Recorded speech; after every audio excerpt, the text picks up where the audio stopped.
My next guest is a Republican running against incumbent Mike Flood to represent Nebraska's 1st congressional district in the upcoming primary on Tuesday, May 14th. Mike, thanks for making time to be here today. Hey, it's great to be up here. Thanks for inviting me. No problem. I'm Zach Miller with my co-host Vance Neidig. Nice to meet you, Mike. Nice to meet you too, Vance. And we are touching base with Mike Connely today. Let's get a little background on you first. Where are you originally from? Originally, I'm from Broken Bow, Nebraska, right dead center in the state. In fact, our Connely homestead, the original homestead from the 1800s, is in Custer County. Okay. Yeah, later on wandered over to York, but I have lived in Lincoln, York, a little bit farther east. I actually have residences in all 3 congressional districts right now. Oh, okay. I kind of saw that, so I want to ask you about that because I think the reason why Vance and I didn't originally see this was you were originally running in District 2. I was, yes. Okay. So that's probably why we missed the transition from District 2 to District 1. And if you want to hear the story about that, I can toss it out. Go ahead now while we're talking about it. Okay. Well, basically what I do is I look at the various different people running and I look at their conservative score. They have a group, it's called the American Conservative Union. Now, there are various different groups that analyze your levels of conservatism. This one, I agree with them most. If I go through their checklist, I score 100% on their rating. Well, we have our congressmen score a 53, a 60, and I believe an 82 is what our scores are. Deb Fisher, I think, is the highest with a 92, one of the senators. But the lowest was Don Bacon in District 2 with his whopping 53%, which means 47% of the time he votes on the left. Yep. So I wanted to run against him. Now, I did have about 6 months of preparation, all the contacts, everything set up there in District 2. Then on the day that you register to run, I make it a habit. I'm the first one there. I'm there before the Secretary of State's office opens, and I'm the first one to register. So in the state of Nebraska, I was the first to register for any office, and I registered to run against Bacon. But a few weeks later, a different individual jumped into the race. His name is Dan Fry. So I was speaking in Saunders County together with Dan Fry, and he spoke before me. And I actually started laughing while this guy was speaking. And someone said, "What's so funny?" I said, "It's like I dropped my notes in the parking lot, and this guy picked them up, and he even has them in the same order." Right. So I spoke with him later. He tells me about his life, which is extremely parallel to mine. The biggest difference is I was in the Marines. His son is in the Marines.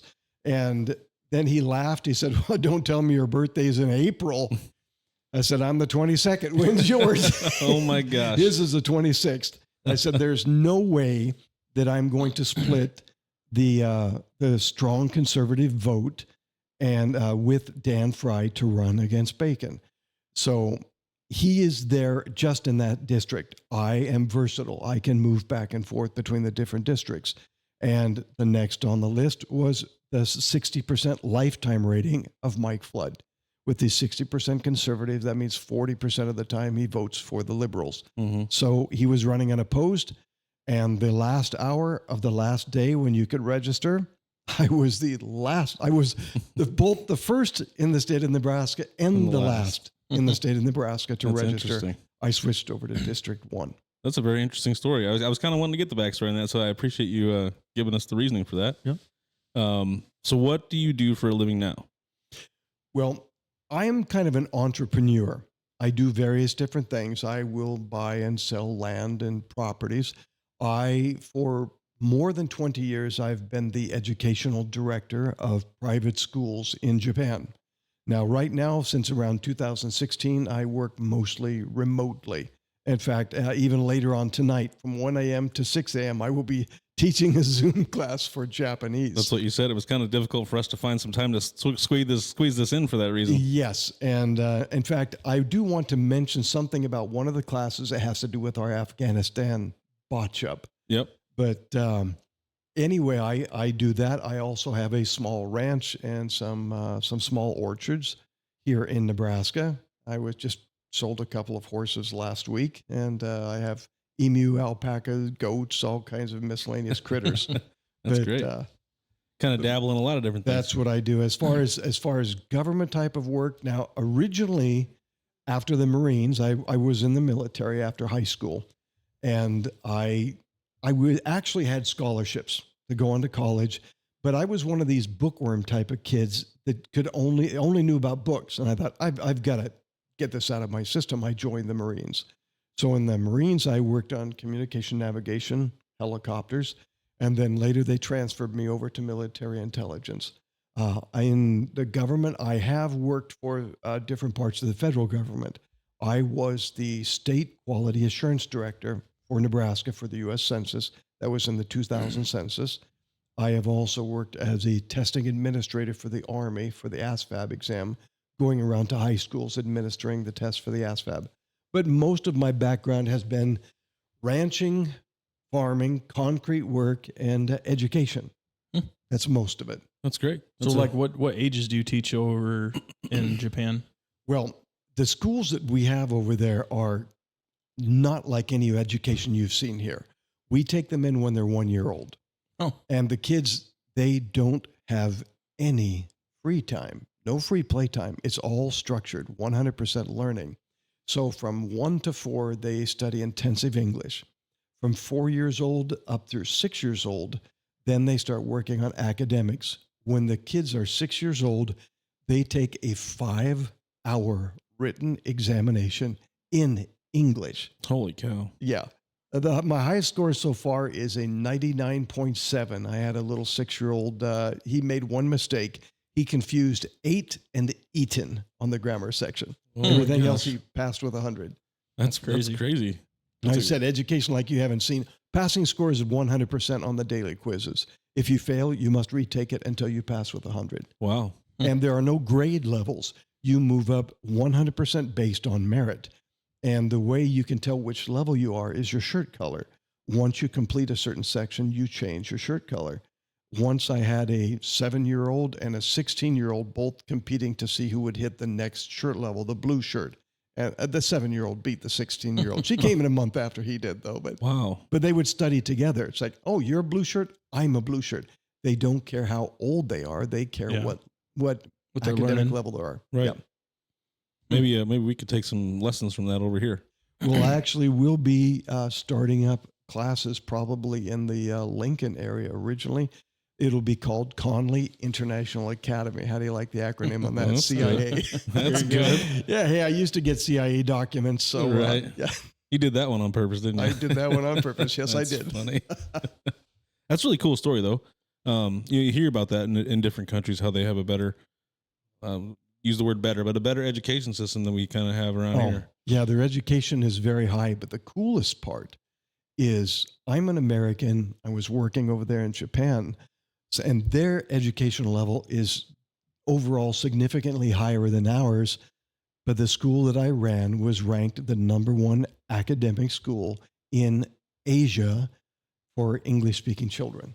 Wow. So I even beat the Japanese in their home country. Wow. That's really cool. I just take the best of everything. I take the best of what we've got. I take some international things, the Japanese, I mix it together. Yeah, kind of mix Pick and choose. You choose what's best. That's really cool. I like that a lot. Have you ran previously or served on any other boards, committees, or public office before? 2 years ago, I was one of the very crowded candidates for governor. Okay, we thought that was the case. I was ideologically probably the closest to Charles Herbster. In fact, I had a lot of people say, hey, we like you, but you're just like a tall version of Charles Herbster. And he's got a lot more money, and he's got the background in politics, and he has a lot of exposure. Mm-hmm. So even though we like you, we're going to vote for him. Gotcha. If something happens to Charles, you've got our vote. You think that kind of came down to like one of those things, and you hear this a lot in elections, where if they don't feel, they might have liked you and they could have voted for you, but then they would take votes away from maybe voting in somebody they thought was a good candidate? Yeah. And basically there were 3 candidates that were strong conservatives out of those 9. The others were centrists or a little bit on the left, the Republicans. Right. Yeah. Okay. What qualities and values make you an effective leader and decision maker? Well, one of the biggest characteristics that I have is I do not put up with a bunch of BS. Now, someone asked me when I spoke up here in Norfolk before to a Patriots group, someone said, can you be bought? And I said, well, if I can afford to buy a movie theater ticket and if I have my Haagen-Dazs ice cream, I'm good. In fact, even when people come to my place, they always ask 3 questions. The first question is, did you just move in and your stuff hasn't arrived? It doesn't matter if I've been there for years, because I'm kind of a minimalist. I don't like lots of stuff. Right.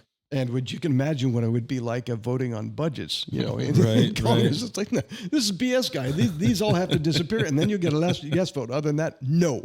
And then they say, where is your TV? And why do you live in a library? Those are always the 3 questions I get. That's interesting. How will you make sure you are representing the people of Nebraska on the federal level? Well, basically, I tell everyone, I'm not going to be listening to everybody. I am going to tell you what my values are, what I believe, what I think is right, what I think is wrong, and I will not waver from that. Then you need to look at that and decide if that's what matches you. As an example, they have multiple different companies that send out questions and surveys to various candidates. And most of them, you just go onto the website and you read all the responses. One of them is different. It is called ActiveVote. On ActiveVote, you get all of the survey questions. They have, I think, hundreds of them that you can continue to go through. Then they feed your data into their program, and the computer places your photo on an ideological grid work. On the far right is conservative, the far left is liberal. Then you have the individual freedoms focus or the government focus. Now, this is the interesting part. When you look at District 1, currently, there are 3 candidates, 1 Democrat, 2 Republicans. Dead center, right in the middle, is Mike Flood. Right on the edge between the conservative and the liberal based upon the answers that he gave for all the questions. And right in the middle between the national and individual. I am way off to the right and down, which means I have a belief in very strong individual rights and freedoms. And I am between moderate and extreme conservative. So I'm right on the border of the 2. Strong conservative with strong individual rights. And what's really interesting, you look at the ideological scale with your photos on them. Mike Flood is right in the dead center, and just barely to the left and a little up is Carol Blood. Was that the photo that was on your Facebook page? Yes, their photos are almost touching. Yeah. So ideologically, they are almost as close as Charles Herbster and I are together on the right side. I'm going to see if I can find that real fast while you got any questions on that? Vance? Not really on that. I like the minimalists on the. I'm prefer less and less government. I like to joke around on our other podcasts all the time that I prefer to have a guy in a room doing nothing. That's what I want for government. So no, I like hearing that, and then I like we get frustrated and we talk about it a lot of times on these bills that get passed overnight. A 600-page bill, 700-page bill. There's no way they're reading them. So how do we know that we're getting the right vote out of them? So yeah. Well, that's something that would be kind of an advantage that I have. Even though I don't look like a nerd type, I've had people say that I look like a Greco-Roman wrestler. That's just genetics. Actually, on my mom's side of the family, I had a great uncle who was heavyweight wrestling champion, Greco-Roman. Oh, okay. Father's side, they're professional boxers. One of my great uncles fought against Jack Dempsey, the world champion. Wow. Okay. So I have it from both sides of the family. Right, but I'm a nerd. I'm a bookworm. You said you live in a library, so. Yes. And so because of that, I go through materials very quickly. And I have a friend who's even faster than I am. Once I was doing an Internal Revenue Service examination. I went through 1,200 pages of IRS tax codes in 3 days. Now, granted, my eyes were burning, my brain was fried, and I could barely walk, I could barely think. And so I go up to this friend of mine who's always been faster than me, and I take this 1,200-page book and I drop it on the table in front of him. I said, it took me 3 days to go through this, and this is all IRS tax code. I don't think you can match me. And I came back that evening. He smiled, came over, dropped it on the table, and said, "Test me." And he got a B plus, 1,200 pages one day, and he burned through all that stuff. I could never. So do that. actually, because of the people that are around me, when you've got 600 or 1,000 pages in one day, we will go through it and we will highlight everything and we will discuss everything. It's like, no, page 27, line 14, page 162, this, you've got this, and there.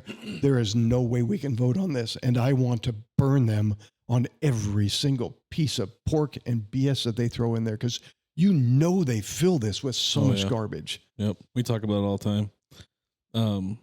What are your thoughts on term limits at the federal level? Term limits? 2 terms for senators, 3 terms for congressmen, no more.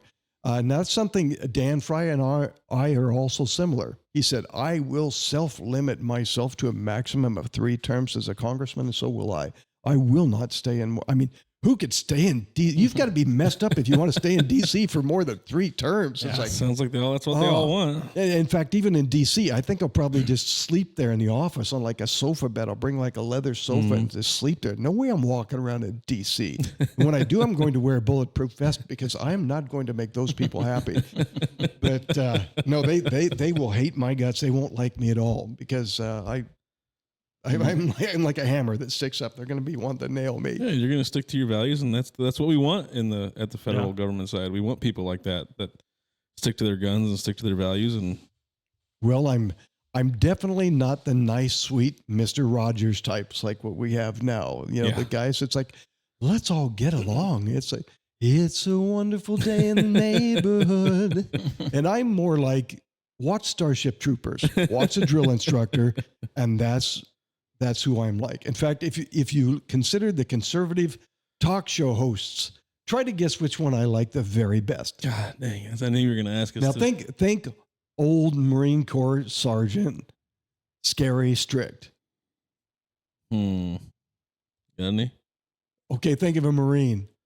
Which one's a Marine? Jesse Kelly. Oh, okay. Yeah, okay. Listen to that guy. I'm probably more like him, except he likes a macaroni and cheese, and I'm not really a macaroni and cheese guy. Yeah. I'm more like a Haagen-Dazs ice cream guy. So kind of what we were kind of talking about kind of goes into my next question. How can we fix the uniparty thinking on the federal side and actually get back to looking out for the American people? Well, the first thing people need to do is they have to pay attention and find out who they are sticking in there. Mm-hmm. They need to know what these people are like, what their values are like, what their background is like. Now, personally, I would love to give everyone who is a candidate a basic economics test. I think most of the people in Congress could not pass the economics test that I give to my upper elementary school kids, because I see some of the things that these people do. It's like, who are these guys? Yep. They have no idea what they're doing. They're completely lost. But you have to find people, I believe, who don't care about having a lot of money and don't care about having their fancy, nice new cars. Like, I have, I think, seven or 8 cars. None of them are new. I don't like new cars. If you have a new car, if someone scratches it, it makes you feel bad. Yeah. If you've got an old car and they say, dude, I just scratched your car. It's like, really? Where? Right. It doesn't bother you. Which one? Fine. Yeah, which one? Exactly. Which one? Where's the scratch? That's funny. Also, all the new electronics in there, I'm sure that can kind of be a problem too. Well, one of the things as well is, because I worked in military intelligence and daily I had to carry very highly classified material with me. There are certain things you do. You don't take the same route every day. You don't leave the same time and travel the same time every day. And you never carry a personal tracking device. I see some of these spy movies and they're carrying their cell phones, and I better take out my chip. It's like, why are you carrying the cell phone? It's a personal tracking device. Our NSA headquarters records everywhere you go. Right. They see everything you say. They can turn on your video. They can listen to what you're saying. Yep. If you carry a cell phone, you're carrying a tracking device. Honestly, the only thing I have right now, I carry an iPad with a Skype line and I hook onto Wi-Fi sources. No one tracks me. Right. I had a cousin who was a bounty hunter. He said, I've been looking for you for 6 months. I can find anybody in 3 hours. I said, you can't find me in 3 hours. But No, I'm digressing. I'm wandering off the topic. No, you're fine. You're fine. I knew we were going to kind of do that, and I like that. So you can drift off anytime you want to. I do want to speak about a couple of recent bills and get your thoughts on them. I know you don't have to be completely, obviously, aware of all of them, but I'm sure you are. I haven't read through all the bills. I don't have it personally. So right, yes. But you kind of have an idea of probably what most of them are about. Any of them that you throw up, if whatever I know about them, I will. So now I will. There are some individuals that if they don't know something, they try to cover it up to make it look like they're well informed. Yeah. If I don't know something, I'm just going to say, I don't know what that is. And that's totally fine. We like that. I don't have a problem with that. Right. Inform me. I don't know what that is. Okay. Yeah. Enlighten me. Okay. So this is Bill 6090, the Antisemitism Awareness Act. This bill provides statutory authority for the requirement that the Department of Education's Office for Civil Rights take into consideration the International Holocaust Remembrance Alliance's working definition of anti-Semitism when reviewing or investigating complaints of discrimination based on race, color, or national origin in programs or activities that receive federal financial assistance. According to the IHRA's working definition, anti-Semitism is a certain perception of Jews which may be expressed as hatred towards Jews. The more laws that we have, the more rights we usually lose. Mm-hmm. Now, they asked me on KFAB, what would you do if you were the president of a university, American University, and Chancellor Connely? What would you do in these situations? I said, they don't need to make all these bizarre little rules. We already have laws that stop people from doing crazy things. If someone makes a terroristic threat, you can arrest them on the charges of terroristic threat. They said, what would you do? I said, immediately I would send a lot of my staff down with video cameras to videotape them. Anyone who would be chanting from the river to the sea, that's basically a phrase that's calling for the extermination of the Jewish people. You immediately, note who that person is, you contact the police, you pick them up and you arrest them on terroristic charges. Somebody else over there shouts death to the Americans, death to the Jews. Bam, you pick them up, you arrest them on terroristic charges. I mean, if someone wants to stay off to the side and say, we don't really want to fight, that's fine. That's freedom of speech. But the more rules that we make controlling the things, the more they have an ability to pull away from our freedom of speech. We already have laws that prevent what is happening. They're just not enforcing them. Right. Yeah. They're sidestepping them. They're afraid to stand out. They're afraid that they will be criticized. If someone says, hey, you're an Islamophobe, it's like, no, I'm a bad guy phobe. And if you're bad, I'm going to mess with you really fast. I also spent a little bit of time in military police as well. So I don't put up with that BS. Yeah. But no, we don't need a law like that. Every one of those situations could have been resolved within an hour. Yeah. Easily. And free speech, the entire thing about free speech is speech that you don't like. Like that's it. It only holds up if you have people being able to say something you don't like to hear. So that's the only way it works. Yeah. Just so long as they are not threatening someone, they're fine. So long as they're not impeding traffic flow, they're fine. They're impeding, if they're not impeding classes, they're not impeding traffic flow, they're not impeding pedestrian flow, then it's fine. But once they start calling for someone's death, that is a terroristic threat. You arrest them immediately and clear the little punks out of there. Yep. Yeah, we thought this was more of an attack, kind of on free speech a little bit when we've discussed this on our other podcasts. So I guess we're kind of in the same boat, aren't we? Yep. And I probably allow for I would allow more free speech on the river to the sea thing. I don't like it. I hate it. Can't stand it. But to me, that's a leap getting it back to the terroristic threat. They are calling for a genocide of the Jewish people. I get that, but making it stick. There's other things that we could have got them for, like just taking over a building. I mean, you should be arrested for that. Of course. You don't even have to arrest them, expel them. You're nicer than I am. I do both.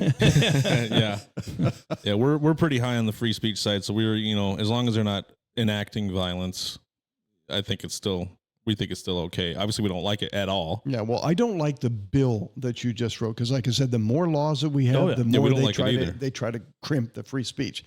But once they get to the point when they start threatening, generally someone thinks it, they say it, and then they do it.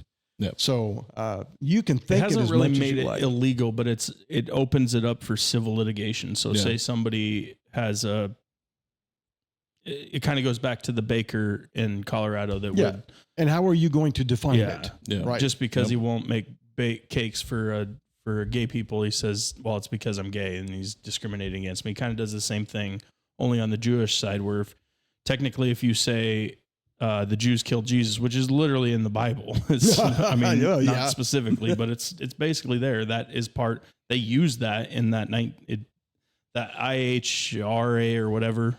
Would you say it was? It's the International Holocaust Remembrance Yeah. Alliance. Like they use that as an example. Yeah. Well, the So- more laws they make, the more rights they generally Right. tend oh to yeah, erode. they take them away. Yeah. Which, like I mentioned, if you look on the scale, I'm very high on the individual rights and freedoms. I don't like excessive laws. If they are breaking a current law that we have, we've got laws that prevent them from doing nasty things. I'm going to kill you, death to all of you. It's like, Yep.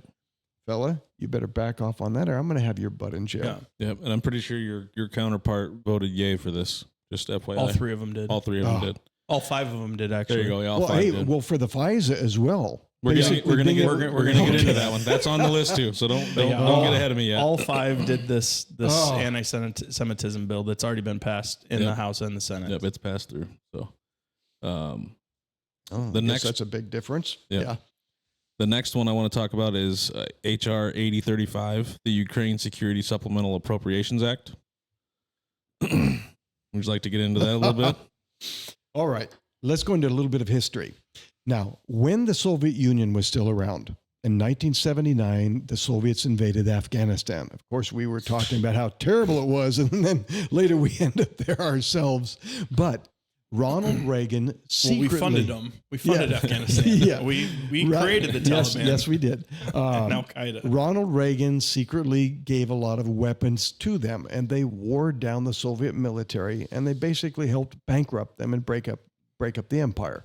We may have given them a little bit too much, gave them a little bit of too much strength.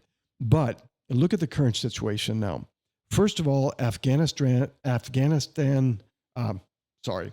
forget the Afghanistan. We're on Ukraine. All right. So later on, I do want to mention something about Afghanistan and their military withdrawal that's kind of related. I'll put to it this. in my notes here. We'll get back to it because All right. we're gonna talk about your military background. Anyway, with Ukraine, first of all, Biden instigated this fight with Russia. Mhm. We have biowarfare labs in Ukraine. Well, we had. I'm sure they're toast now.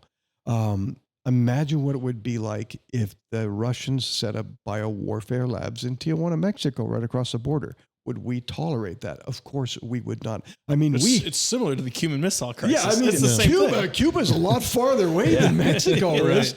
And we almost went into World War III because of that. Yep. Imagine if they set it up in Mexico. It's like, are you insane? Who the hell would set up a biowarfare lab, on the country right there bordering Russia? He instigated the fight. Not only that, but they tried to push. They have actual written sections about how they want to bring Ukraine into NATO. Yep. That would be like Russia being allies with Mexico and setting up all their missile systems there. Yep. It's like, you cannot say that. You cannot do that. You have to have a buffer between the forces. That is idiocy. That's literally all Putin asked for. Don't put Ukraine Yes. in NATO, And so, I won't attack. so these idiots up there in charge, these morons, do everything that are instigating the Russians to attack. Now, of course, Putin could have just hit the biolabs and backed off, which is maybe why Biden. Now, excuse me if I don't use the P word for Biden. I have never used it. I can't do it. And A even lot of people, I call him former Vice President Biden. that's good. I like Senator, but former Vice President, that works for me. But Senator Biden. Crime Bill Biden. Crime Bill Biden, exactly. But I digress. So anyway, so we instigated the fight. So now that Russia has a history, whenever oil prices are high, is when they invade. When they invaded the section of Georgia and they annexed a piece, and they took Crimea. If you look at where they are annexing, the Soviets don't no longer exist. The Russians go in and they annex all the oil-rich areas where they know there are oil reserves. They don't care about sacrificing 10 or 20 or 30,000 young Russian kids if they know that it will strengthen their country economically in the future. Since this war started, Russia has become stronger, economically stronger since this war started. Now, how is it now? Remind me, why is it that our oil prices jumped up? It's almost as if someone canceled all of our drilling things. Oh, gee, yeah, that was Uncle Joe again. Surprise, yeah. Surprise, surprise. So all of the actions that he took instigated and empowered and enriched the Russians. So these guys are making money hand over fist selling their oil. If we devoted 100% of our tax dollars to Ukraine, still it would be a complete total loss. There's no way we can help Ukraine out. Well, I don't think the money's going to Ukraine. It's just it's being laundered through. Thank Ukraine. you. And Ukraine is one of the most corrupt countries on the earth. Imagine how many millionaires we have made since we sent this over there. Not to count that we are the ones that are supporting the Ukrainian government, paying the Ukrainian pensions. That's from our money. So they send billions of unaccounted for dollars over to Ukraine, which is complete idiocy. Oh, I was not happy when the current congressman got up there and gave his impassioned plea to send all these multiple billions to Ukraine. Well, who's going to pay for it? Your grandchildren, probably. But yes, they are corrupt. We've made multiple millionaires. It's a complete waste of money. As the situation stands now, Ukraine cannot win against Russia. They have more individuals now in the military than they did before. Let me toss in something a lot of people don't know. I was down in Mexico, and I was at a coffee shop. Tall, blonde kid was in there serving coffee. And I looked at him and said, "Are you German?" He goes, No, I'm not German. It's like, okay.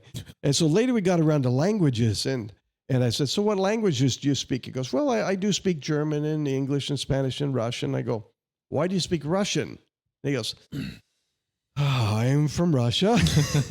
And I said, "So what's it like there?" He said, "Well, my grandmother told me I have a postcard." She said, "Please don't come home because you have a postcard here telling you that you're supposed to report in for the draft."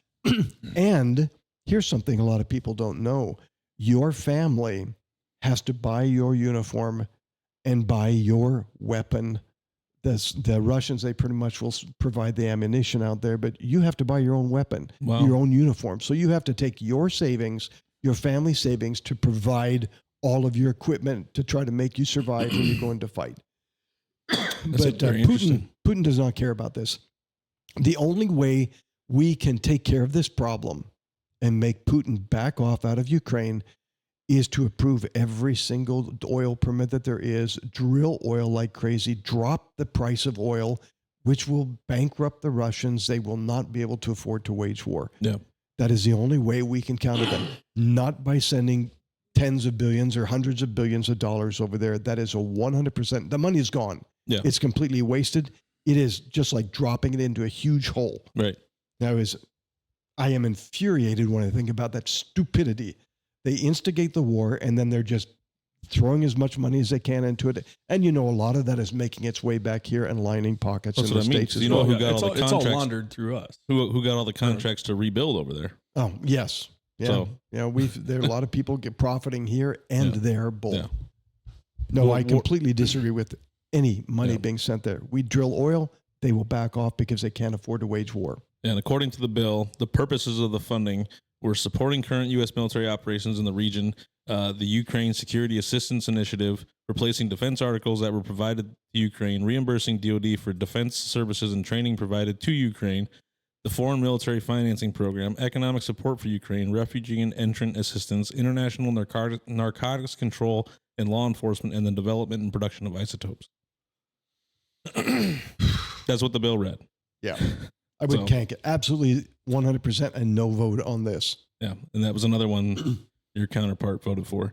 It also included provisions to expand the authorities of the president to transfer defense articles and services from DoD to foreign countries or international organizations, require the president to transfer long-range Army tactical missile systems to Ukraine, require the president to enter into an agreement with Ukraine regarding repaying the United States for the economic assistance provided to Ukraine, require certain funds that are provided for Ukraine to be matched by other donors, and establish various oversight and reporting requirements for assistance provided to Ukraine. How many of the Nebraska representatives voted for this? I believe they all did.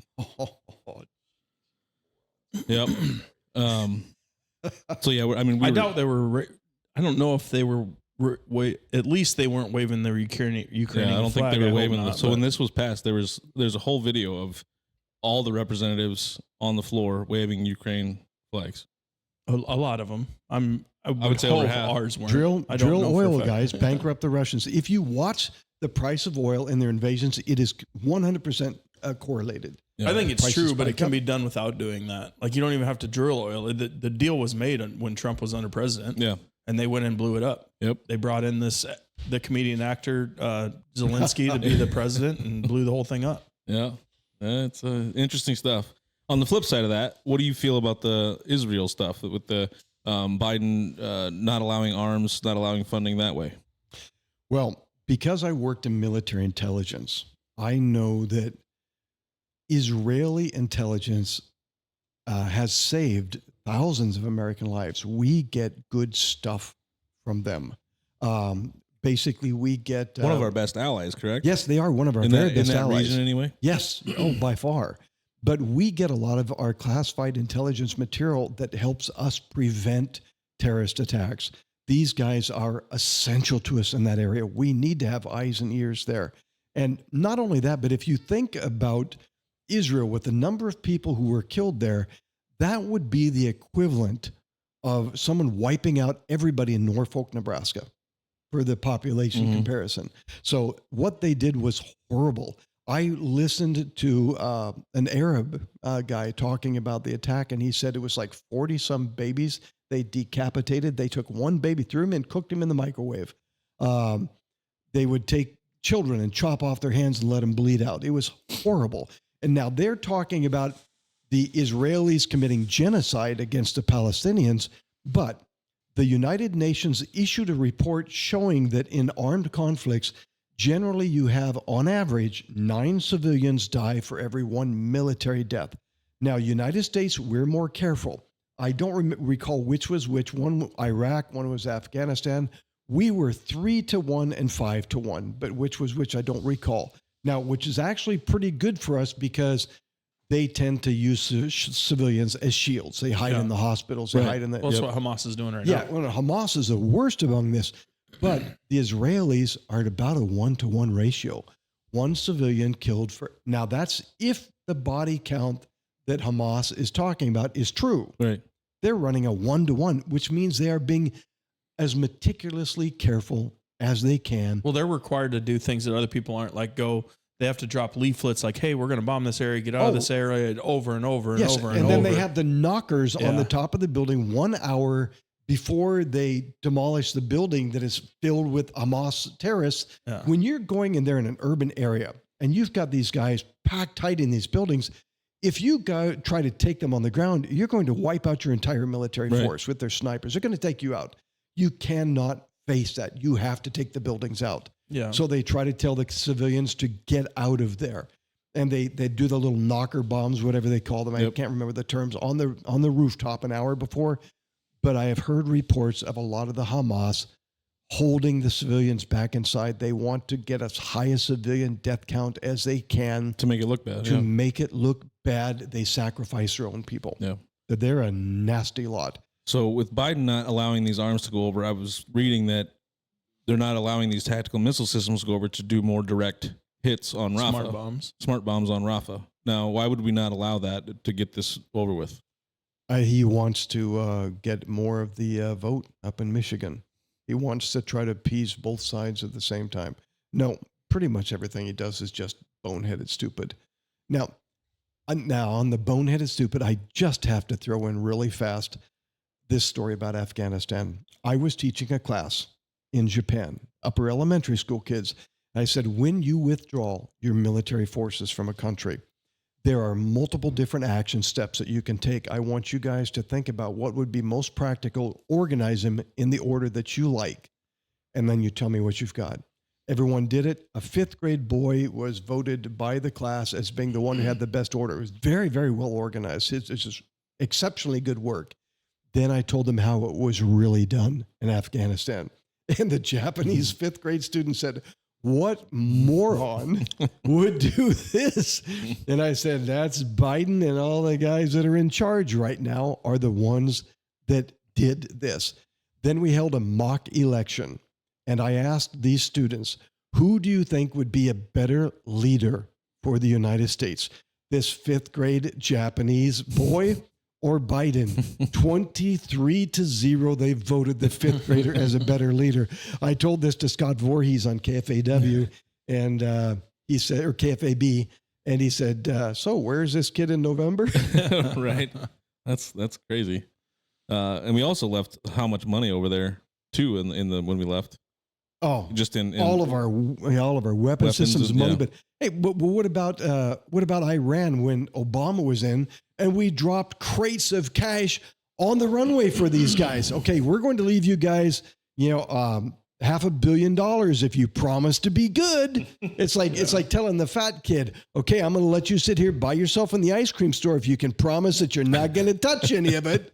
The problem, a lot of people think about the jets and the helicopters and the weapons and stuff like that and money, but the real thing is the night vision stuff that they left, the nighttime stuff. We own the night. Now you just gave those people the night. Like, that's how we did what we did, is on the night. Yep. Oh, it still just spikes my blood pressure when I think of the idiocy. And people died unnecessarily. Both Yes. Afghanis and Americans died unnecessarily, and we left our allies behind to get murdered by Taliban. Yes, we did. And that's a shitty thing to happen. Yep. This seat was originally held by Jeff Fortenberry, who's now they're trying to indict him again. Yep. And Again? Yep. Another one? Yep. They're trying to do it in D.C. now because they said, over the same that's- charge. Yeah, same Yeah. charge. But they Jesus said, well, it Christ. was a wrong place. But I spoke with Jeff up in Norfolk. We were at some Patriots group, and I spoke with him off to the side. And I said, "Jeff, I have a question. I've heard rumors that after Afghanistan, when Glenn Beck was running his airplanes into Afghanistan, The State to help- Department wasn't letting Oh, the letting them land. State Department was opposed to all this. I said that you were assisting Glenn Beck. You were the only congressman assisting Glenn Beck to try to evacuate Americans. He said, "Yes, that's true." Yeah. And I think they purposely just targeted him, looked for anything that they could over this. because he defied the State Department The orders. State Department was taught during that, they called it like Operation Freedom or something. I can't remember, but like donors were just lending their private jets. Private citizens in America were loaning their private jets to go pick up people from Afghanistan. And yeah, they were calling, the State Department was calling countries that said, "Don't let these people land. We can't vouch for them. We Yep. don't know who's there." And that's Americans trying to kill Americans and allies. Like Yeah. that's your State Department. That's your White House wanting people to die Yeah. on purpose. Isn't that crazy? They do this, but yet at the same time, they open the southern border. Yeah, we're gonna get into that too. Okay, don't good. worry. We're gonna get into all that good stuff. The next one is HR 7888, Reforming Intelligence and Securing America Act. So this is the FISA This is stuff. the FISA. This bill authorizes Title 12 of the Foreign Intelligence Surveillance Act, or FISA, for 5 years and makes changes to FISA, including certain restrictions on surveillance under Section 702. Section 702 concerns electronic surveillance of non-U.S. persons believed to be outside the United States to obtain foreign intelligence information. Information about U.S. persons may incidentally be acquired by this type of surveillance and subsequently searched or queried under certain circumstance. This is another one that all Nebraska residents or representatives voted for, right? Yep. Hard no from me. Remember, I'm the guy who doesn't want to carry a cell phone to be tracked. Yep. Imagine what I think about this FISA BS. Yep. I mean, Warrantless spying. Exactly. And it's kind of like, for example, some of these no-knock warrants that they issue where they break in and some guy will be there in his house and all he knows is he's got armed people rushing into his room. He's like, "Holy cow, who are these guys?" Grabs his gun and they drill him full of holes and they're justified because he fired at them first. It's like the ATF. Those guys would be gone. If I had a choice, they would be I'm fine completely with gone. that. I would clip the wings of the FBI. They could do investigations and turn their findings over to local and state law enforcement. I would push to have them lose all powers of arrest. I mean, these guys call concerned parents domestic terrorists, and people who pray outside of abortion clinics, they raid their houses early in the morning at gunpoint.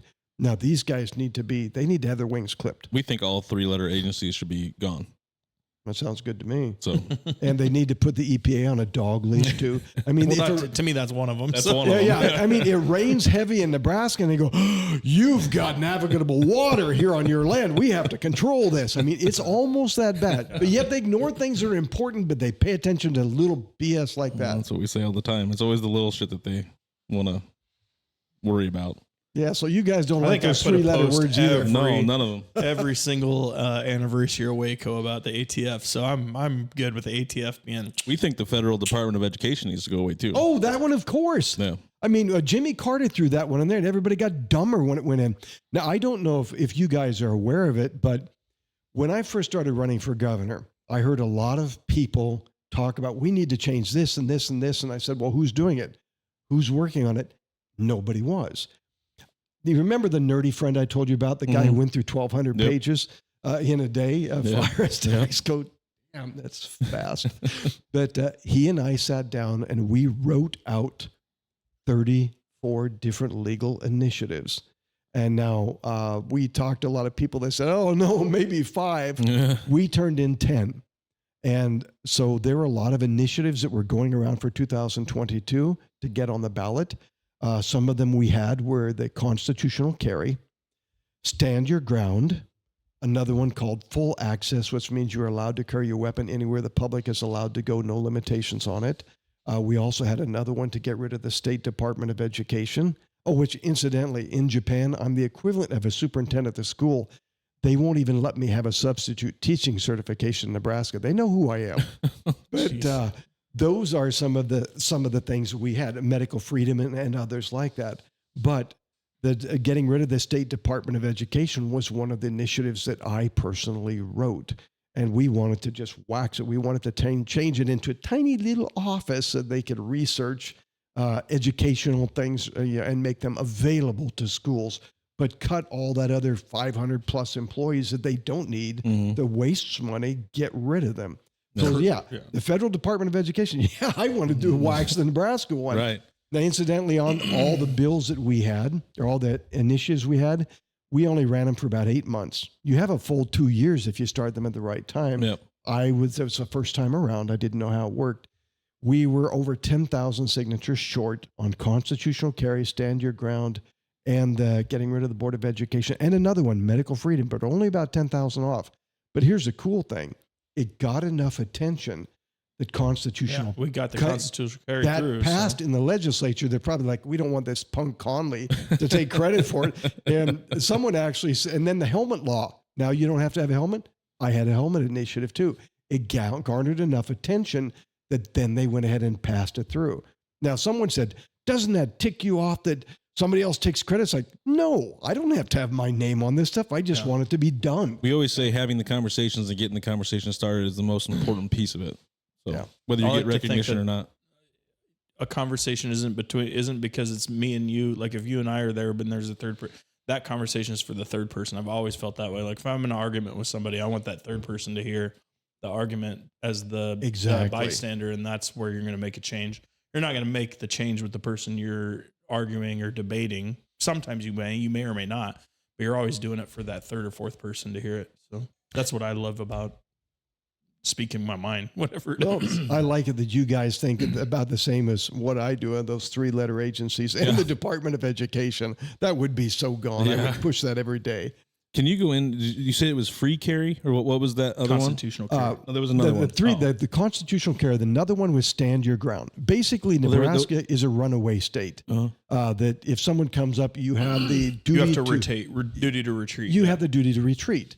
And I don't want that. I want it that if you're standing out there, you've got all your kids and everything, you don't have to say, kids and wife, run away so you don't get killed by this guy with a knife chasing us. It's like, dude, you better back off or I'm going to plug you right now. Wasn't there another one you said though about The other one was full access. Okay, that's the one. Yeah, that was That's the also one where you very can go into popular. like school zones. Yeah, churches. you can go to school zones Right. everywhere where they've got That's all what I- these. Yeah, go ahead. Yeah, where they've got all these no gun zones. When I see one of those, it makes me nervous. When you have mass shooters shoot places up, where do they like to go? That's In why I gun wanted to free have this conversation because that's where I was going to lead us Yeah, into. the Yeah. places where nobody is going to shoot back. Yep. Now, because they're cowards. yeah, I heard a story from someone who went over to Israel. This was years back. They went to a conference there, an anti-terrorism conference in Israel, and they went to a small cafe afterwards. They were eating there in the cafe, and they had two Palestinians rode up on motorcycles with Uzi machine guns, and they stepped up in the door with their Uzi machine guns, about ready to just mow down everybody in the cafe.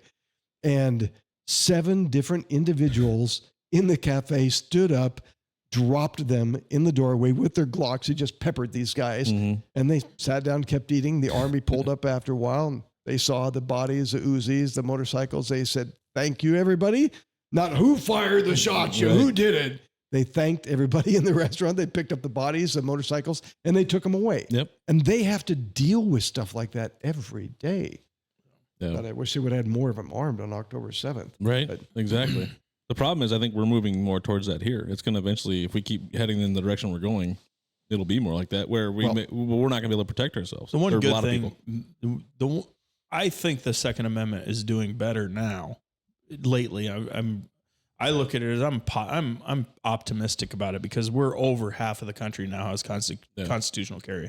Over half the states. We're doing better, but the threat that they're letting in is true. so intense. But I can see it. Like I don't want to take that black pill. Like, I'm real cognizant of myself. Like, yeah, I get down and like I do see incremental changes that I think we can get there if we just get the right people in and keep on a trajectory where we're going. Even though we're also having trajectory going this way, there's grassroots movements are moving up. So those are all great ideas, by the way. Do you have any ideas for any bills that you would like to introduce if elected? Oh, well, as I mentioned before, clip the wings of the FBI, wipe out a lot of the 3-letter agencies. Now, if you look at Argentina, what happened there, they recently elected a strong conservative. He waxed 50% of the national government just disappeared. Yep. And for me, that is essential. All right, let's take a quick peek at the world reserve currency. Yep. Now, for those who are not familiar with it, and after World War II, pretty much everybody who had any power got toasted, except for us. I mean, look at England; they were wiped out. Great Britain, all of Germany, Europe. These guys were just they were pretty much flattened. We're the ones who rebuilt everything. We had a big meeting, the Bretton Woods Agreement, where pretty much we had all of the different countries of the world come together. They brought all of their gold, basically. We said, listen, we're going to hold your gold. We will issue dollars out only for the gold that we have. We'll issue this much. And so we made an agreement, and all the money was backed by gold. And if you look at old bills, they say either silver certificate or gold certificate on them because they were backed in gold. Well, during the Vietnam War, we started cheating. And the French said, we think these Americans, they are cheating. And so Mitterrand, the president, he called the bluff, and he took all the US dollars that they had in France and he swapped them out for gold. And I think that just about bankrupted us. And so that's when Nixon broke us off from the gold standard. It was just a few years ago that Germany said, we're going to go ahead and bring our gold back to Germany because we don't have the same Soviet threat there was before. We don't worry about the Soviets coming stealing our gold. And they actually publicly stated, we'll get your gold back, but it'll take us 7 years. Now, I ask all my students, again, the elementary school students, I said, what does this mean if someone says, you're holding this for me? You say, okay, it'll take me 7 years and I'll have it back. And all of them laughed. The kids laughed. Yeah. That means that they don't have it. Right. And they've got to buy it without everybody noticing that they're buying a large amount of gold because they don't have that much gold to give back. Right. Well, the Federal Reserve isn't required to return a FOIA until for 7 years. Like everything. So whatever they do now, you don't find out about it for 7 years. Oh yeah, that's probably why, because Yeah. they don't want to get themselves in a pickle. So basically, now because United States currency, the US dollar, became the world reserve currency, most of the global transactions are done in dollars. If Germany was trading with Brazil, it would be done in dollars.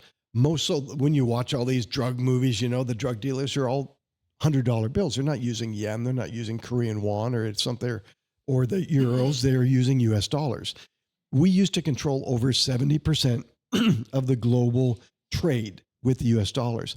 Now it's just over 40%. And one big thing that saved us was Henry Kissinger. Henry Kissinger went up to the Saudi Arabia. Now, at the time, United States was actually pondering invading Saudi Arabia and taking over their oil fields. That was actually in our plans. So they said, well, instead of invading them and attacking them, which isn't really nice, we're taking over a country. How about if we make a deal with them? So Kissinger made the deal with them that we would protect the royal family, ensure that they stayed in power if Saudi Arabia, the leaders of OPEC, would make sure that everyone only would use US dollars when they purchased oil. In fact, when you think about Iraq and the weapons of mass destruction, why did we really go into Iraq? Because they were trying to sell oil without using US dollars. It would have threatened the petrodollar. Well, this is another thing that Biden messed up on. Now, the Saudis have pulled some kind of sneaky things. Like even in 9/11, they quickly flew out some Saudi princes who were involved in this. They flew them back home and said, hey, you guys keep your kids at home. They helped blow up our buildings and kill these people because we were basically their bodyguards, because we needed the demand for US dollars worldwide, and the petrodollar what was propping us up. Well, they had some Saudi princes. He chopped up some reporter or something like that. And so Biden was all over his case. And pretty much the Saudis have had a free reign to do anything they wanted to without us saying anything. Because of that, the Saudis are thinking, maybe the Americans won't protect us and keep our royal family in and safe like they promised. So they're getting chummy with China. Now, they have the BRICS nations. That's Brazil, Russia, India, China, South Africa, that they have their alternative currency. In January this year, Saudi Arabia joined the BRICS nations. And people don't realize what a gut punch that's going to be and what that will do with inflation. Because of that, some of the bills that I would try to do is to try to go around and speak with multiple small countries that have unstable currencies and try to convince them to use the US dollar. We need to push that demand back up. That's one thing. Another thing is we cannot continue running the deficit, because every time we print more money and it has inflation, we have inflation, but what we don't realize is every country around the world that holds the US dollar also loses the value of the dollar at the same time. So we're like, Putin once said, America's like a parasite across the entire planet. And unfortunately, he's correct. It is. We're like a parasite, because if they hold the US dollar, we take it away. Well, now we only control 40% of the global trade through the US dollar. So one of the bills would be to try to make arrangements with multiple countries to have them use the US dollar as their official currency, which would stabilize their economy. It would boost the dollar demand up, so all of those dollars don't come flooding back here. But that has to coincide with us eliminating these three-letter agencies, getting rid of the Department of Education, clearing up. I would love to clear up 50%, but I'm hoping for 30% in the beginning, because we need to not just have a balanced budget. We need to have a surplus so we can start paying down this debt quickly and reinstill confidence in US dollar. That's one of the big things that we have to do. So those are some of the bills that I would push for. Do you think you would have anybody on your side with or is it going to be just you as a lone gunman? Well, I do know that in Nebraska, there are three challengers now to congressional seats. Dan Fry in District 2, John Waltz in District 3, think exactly the same way I do.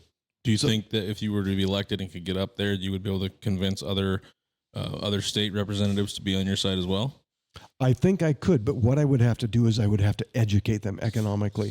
I mean, most of these congressmen can't pass an economics test. These guys are just dismal on their economics education. They really don't understand this stuff. But Yeah. we're going to be belly up, and our inflation is going to be insane if we don't take dramatic changes very quickly. What do you think on that, Vance? I mean, I've kind of been saying this Yeah. since 2020. Yep. I've been Yeah. pretty black pillish. The sky's fallen since 2020, Yep. basically. 2019, 2020. Yeah, well, if we lose much more, if all those dollars come back here, we will have a glut Yeah. of dollars, and then the inflation will be insane. Yeah. Part of me makes it think that they're doing it on purpose. Like that's where I think they want to corrupt the dollar, and they want to create a central digital dollar. I think that's what they want. That is Because then they can tax every single transaction, that and they is know a exactly very what people are doing. strong possibility. Yep. That's my personal opinion, and that's my conspiracy theory in me. Well, But I think it's Let me throw what they're something going in after. that kind of coincides with that. There are several individuals that were helping us on these initiatives before. We are making an organization. It's called the Patriot Businesses of America. And what it is, it has a guideline of I think 13 different points that the businesses must agree to, and then they're put on this database. We want to make a parallel economy to the woke economy. Of course, hey, Bud Light, sorry, dudes, you're not going to be in there. Target, nope, sorry, Walmart, you won't be in there either. But one of those things is you always must accept some type of physical payment, whether it be cash or gold or silver or some type of barter, and not rely entirely upon a digital currency. That's one of the requirements in order to be listed in the database.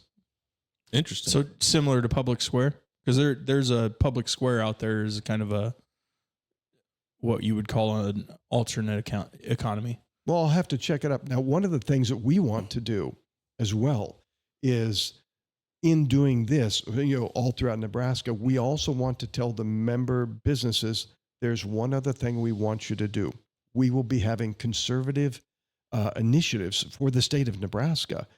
You have to carry you can choose just one, but we want you to carry at least one, so that way we will have different business locations. We will advertise any of these places you can go and you can sign these initiatives. Yeah. But not only, if I were elected, would I want to just be making changes in DC, but at the same time, I want to be influencing Nebraska as much as I can. I want to be pushing and making a huge network of the initiatives. And another thing for Nebraska I would love to do is to change initiative process. Currently, I believe it's 34 different counties. You must get a certain percentage of signatures, 7 for law, 10% for constitutional amendment. What I would like to do is change it completely. So no outside paid people can come in. Because currently it's not the people's voice. It's whoever can throw in $2 million to get something changed. Mhm. Yeah. That's what changes it. Instead of having 7% or 10%, I would like to have it be 1% of the people who voted in the previous gubernatorial election, but it must be 100% volunteer with no paid people, and the 1% must be in every single county of Nebraska. That way, you don't have some of these bizarre bills popping up in the urban areas and having them control them and get them in and just barely scraping by in some of the rural areas because people are paid so much money, they can collect just the amount of signatures they need. No, I want it to be every single county in Nebraska has a voice, 1%. So it makes it simple if it's truly a voice of the people type of thing they want to put in all across Nebraska. So I will be pushing to make change in Nebraska, using the resources in DC to do that.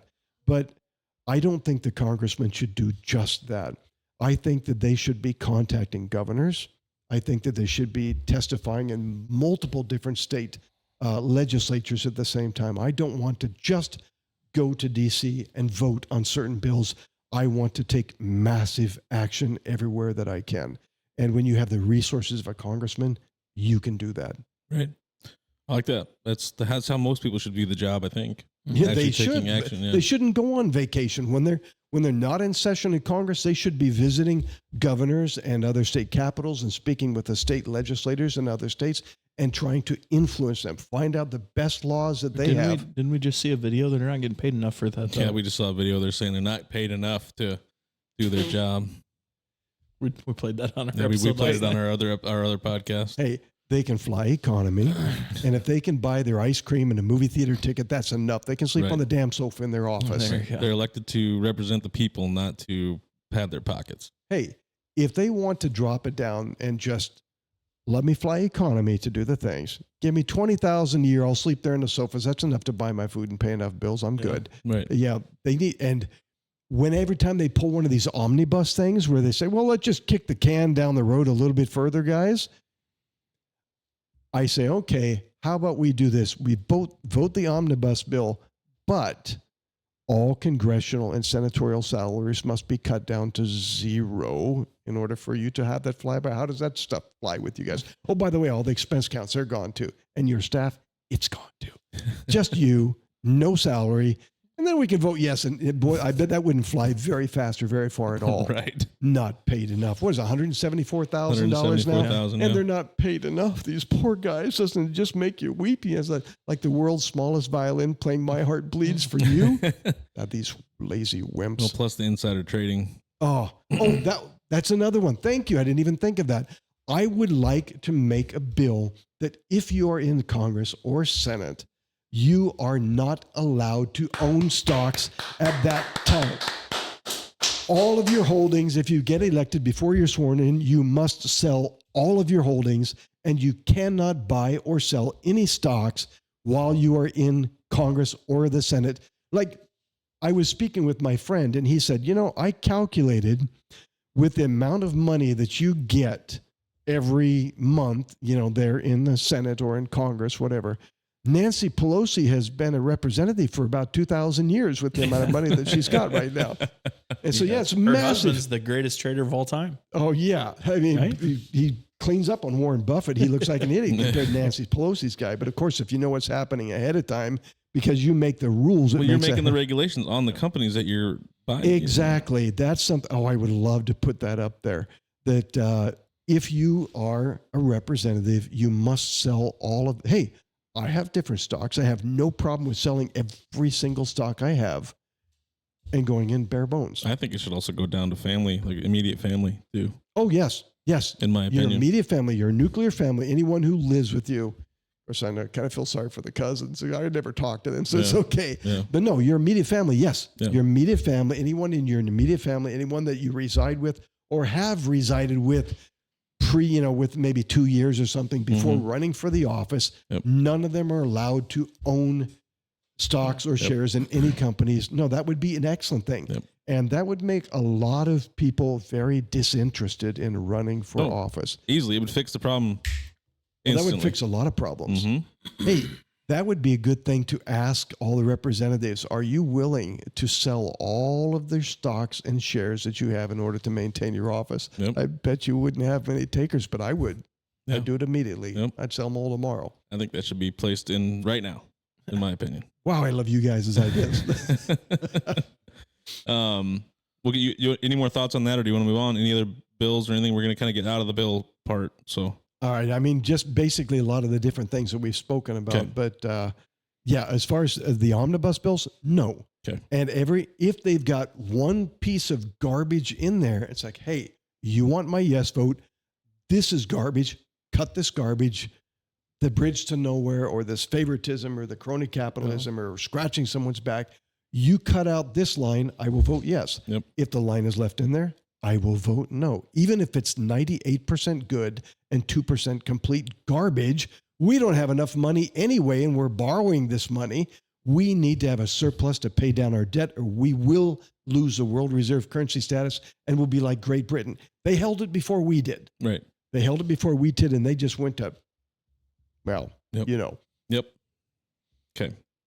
I would like to get your thoughts on the southern border and just the massive influx of illegal immigrants coming into the country. What should be done? What could be done? Thoughts? Right now, it kills me how Biden was saying it's the Republicans' fault because they won't vote for more money for the border. It's like, what? So we can get more Ubers to spread them around faster? Well, It was in April. I think it was April the 28th. I was up in Omaha dropping off some international travelers, and the place looked like a refugee camp. It was filled with people from multiple different places. A large white plane with kind of blue tail markings had flown in, and it was obviously just flew them in from the border. And they were using it as a hub. They were using Omaha as a hub. I don't know how often they do Omaha, but I did verify with one of the airport personnel. They say, oh, yeah, it's kind of on the north side of the main area. That's where the federal planes fly in and they unload them. But some of them come down and they send them around to different places. Is it kind of because it's a central location type of thing? I'm not sure why, but they were using Omaha as the hub for that particular day. Interesting. And they had a crowd of people swarmed in front of basically the what do you call that? I can't think. Kind of like the elite line, somebody who travels a lot. Oh, like I know what you're talking about. I can't remember what it's called. Yeah, every airline has a different thing. Well, for example, it's a platinum lounge type thing. Yeah, the platinum lounge type of thing. And like I have flown so much that I'm just almost at the 1,000,000-mile mark. Wow. Which gives me a platinum card, it's kind of nice because on some airlines, when I get on the airline, they come up and they say, Mr. Connely, they have me on their database. Right. Mr. Connely, thank you for flying again with us. And if there's anything you need, please tell us. So I'll say, yeah, can you get me a Coke before the flight? And so, yes, sir. So they'll bring me a Coke. And the people around me, could I have this? It's like, I'm sorry, sir. We don't serve drinks before we take off. And they're looking at me like, who is this guy? That's funny. No, it's just because I've flown many years on the same airline. So I accumulated the points. But you've got a huge horde of people. None of them had photo IDs. They all had just a little Border Patrol paper that was stamped. And that was their ID. That was it. And they have no idea who these people were. Mm-hmm. And they were just flying them all over the place. But what we should do, if you cross our border illegally, that makes you a criminal. You are a law breaker the moment you step across that border and you have not had the proper documentation. I don't care what Biden wants to do later, make some special refugee status or whatever. You crossed the border, you crossed it illegally. I want a 100% deportation rate of everybody. Very fast, very quick. You can fingerprint, take photos, whatever you want, and then you put them on a bus and you haul them back there. Now, in the future, like they're building up the wall. I don't know. I'm thinking, how well do you guys shoot? When I was in the Marines, I was a high expert. At 500 yards, I can hit 10 out of 10 shots on a dog target. And that's with iron sights. That's not a scope. Those are iron sights. We didn't have scopes way back when. But so I figure, hey, 500 yards, yeah, it's not a bad shot. But if you put towers every 1,000 yards, all the way, just one tower, just two shooters every 1,000 yards. Now, I'm going to be nice, and they can just be like pepper balls or something. But I want pepper balls with UV dye in them. So when they hit, it has a UV dye in them. So that way you can night light and you see who's come across the border. You got hit, dude. You're an illegal. Mm-hmm. And take them all, send them out. As far as the people who are here now. Well, that's why, like, I don't get, like, people whine about us having a wall. Has anybody seen Egypt's wall on the other side of Gaza? They're like crazy. They will shoot you if you come within 300 yards. Yes. And what people don't realize is most countries, if you do that, they will shoot you dead. They're not going to hit There's you no with warning shots. No warning shots. They're not going to pepper ball you like I would be nice and say, hey, I'm going to pepper ball you. Stay over there. Now, there is something else I would do. I mentioned this when I was running for governor. I said, there is something we should do at multiple locations. We should be putting up various different places where people can apply to come over and follow our existing guidelines. I spoke with the Border Patrol agent, and he told me that since Biden came in, that the legal immigration has dropped to 30% of what it was under Trump. Of course. So Biden is constricting as much as he can the legal immigration. Well, let me go off on a little side tangent. I have Japanese I work with. Japanese are automatically granted a free entry into the United States. They can stay for 3 months. Why? They come, they spend a lot of money.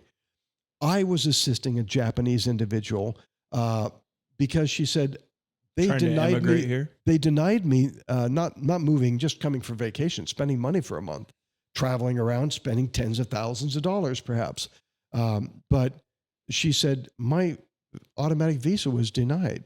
They said that I go on too many vacations in the United States, and so they won't let me come, which is insane that we stop people who want to come over here, high-class people who want to spend thousands of dollars. We stop them, but we let them flood across the southern border.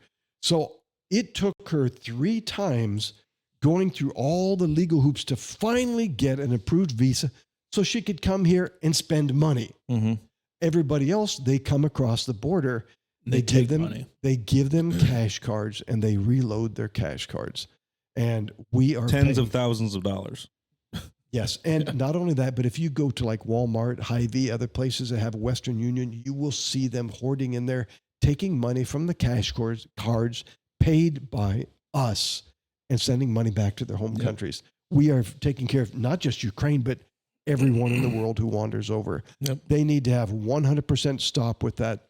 Now, this is something that I like to mention when I look at information, when I look at data. How many independent sources do I have? If you look at things historically, if you have one record of something happening, they say, maybe it happened. If you have 2 independent sources, they say, strong chance it happened. If they have 3 completely independent sources saying the same thing, they say, this is historical fact. That's how they measure things, whether they're true or not. So I like to mention how many sources I have. Are they first person, second person, or whatever, when I state data.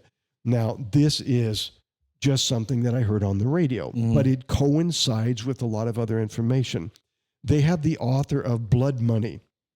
The Blood Money is a book that talks about how all the government officials have ties with China. They're ignoring that the Chinese are all with the fentanyl traffic and everything. And the Chinese are actually assisting the cartels doing this. And the Chinese students are laundering the money here in the United States, the drug money.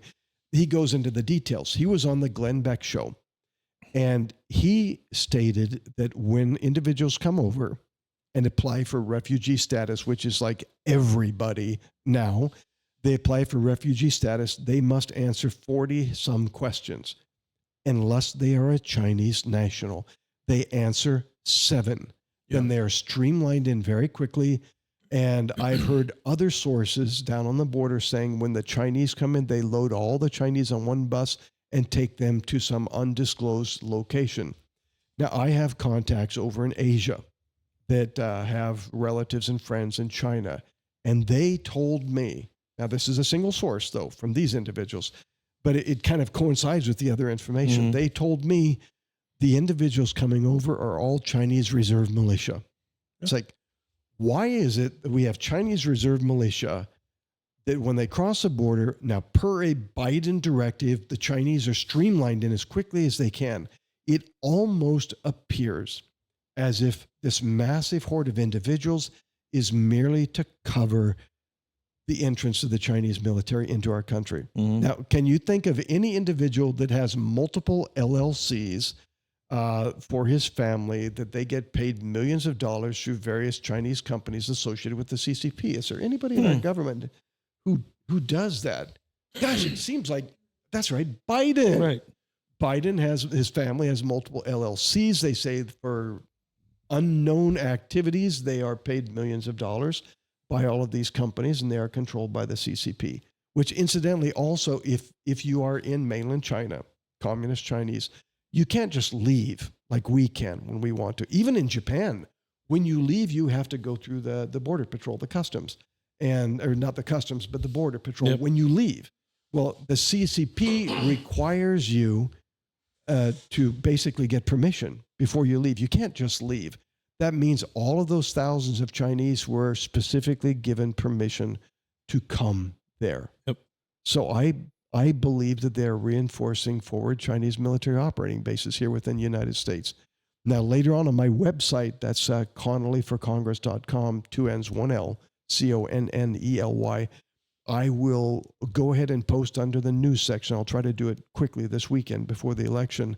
The story that I heard from a Jewish family when I went to a conference in South America about how they believe there was a Chinese forward military operating base here within the United States because of their son, the truck driver, who had been hauling loads, diplomatically sealed, Canadian seals, up from Canada down to North Carolina, about 20 miles from a Marine Corps base.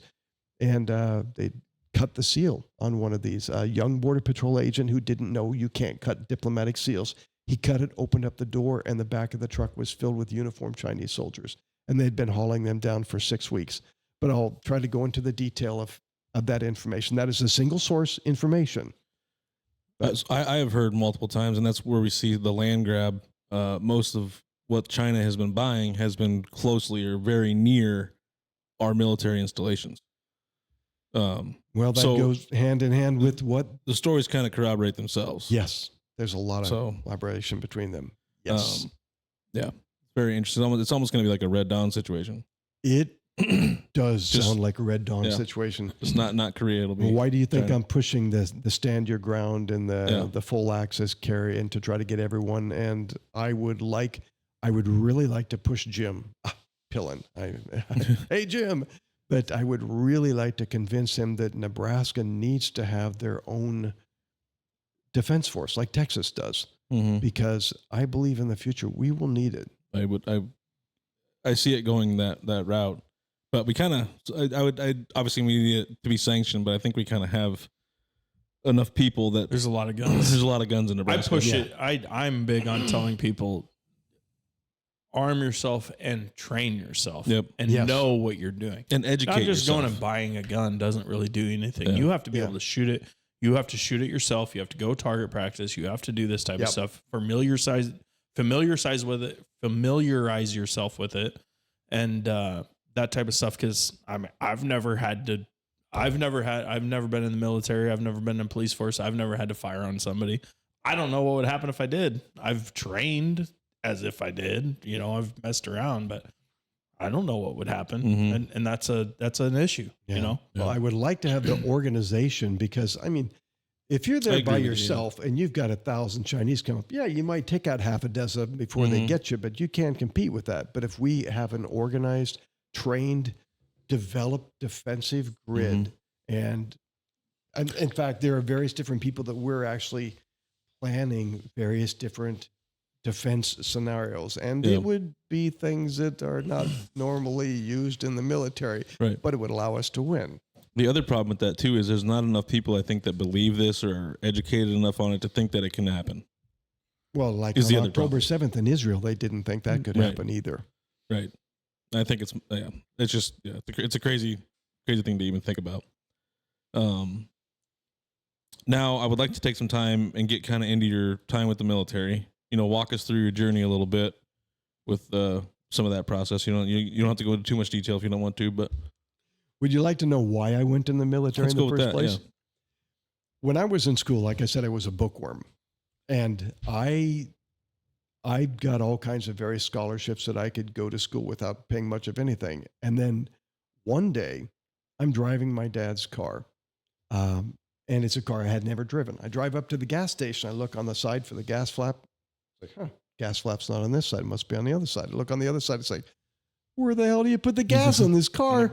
In the license plate? So yeah, one of the kids who was the dumbest kids in the school. He has to come up and show me, and I'm pulling on the license plate the wrong damn way. I can't get it open. He has to show me how to put gas in the car. It's like, great. I'm going to be like one of these professors that knows books and can't do anything else at all. And so I thought, I've got to shock myself out of this. It's like, should I do the Air Force? Nah, those guys are way too nerdy. I can't do the Air Force. I've got to do something that's very, very intense. And so, I had worked out in the hay fields before and worked out stacking concrete. So the Marines physically was not a problem for me. But my normal work day was harder than their boot camp. But this working on a ranch, what it's like. You'd probably be fine in the Marine Corps boot camp. But so I went in order to shock myself out of just being a pure academic. So I went into the military, went in through communication navigations. Basically, it's one of the nerdier ones. I scored high, and they said, "Ooh, we want to put you in this field." The schools, they require 100% on the testing. And so I was like, okay, cool, I can do that. So I worked in that field, trained down in Tennessee, went into Camp Pendleton. And I was stationed in Camp Pendleton. I worked on helicopters for a while. Now, here's one flaw. I tend to be a little heavy-handed. on things, and when I repair things, and I break them a lot. It was the point where they called me Murphy. They said, you cannot let this guy touch your bird or it will not fly that day. I won't go into the story of how I downed the helicopter by changing a light bulb. In hindsight, I should have left a screw on either side and it wouldn't have slipped and I wouldn't have driven the screwdriver through the side skin of the helicopter and broken up the gearbox that controlled the rear tail rotor. But the pilot, he was in disbelief. They actually ran an investigation on me. They said suspected Soviet operative whose mission is to disable the helicopter fleet, because they said, we cannot duplicate this guy's accidents. He's got to be a highly trained Soviet. But then they ran the background. It's like, nope, this guy is just bad news about helicopters. So they switched me over. I found my own file because they switched me to military intel, and I loved it there. Now, you've probably seen the movie Red with Bruce Willis, right? Yeah. Ernest Borgnine, he's in this big safe. Yep. That is classified material control. That's what I was.